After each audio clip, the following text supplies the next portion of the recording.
بسم الله الرحمن الرحيم.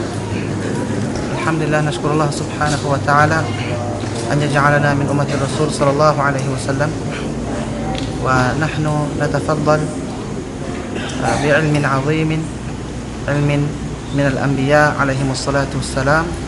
رسول الله صلى الله عليه وسلم يقول: إن العلماء ورثة الأنبياء، وقال عليه الصلاة والسلام: طلب العلم فريضة على كل مسلم. فنشكر الله سبحانه وتعالى أن يجعلنا من الذين يرثون الأنبياء والمرسلين عليهم الصلاة والسلام، خاصة في هذا المعهد.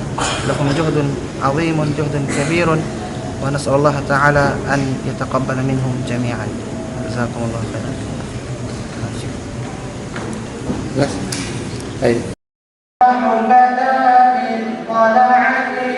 والليل نجا من وحرته الله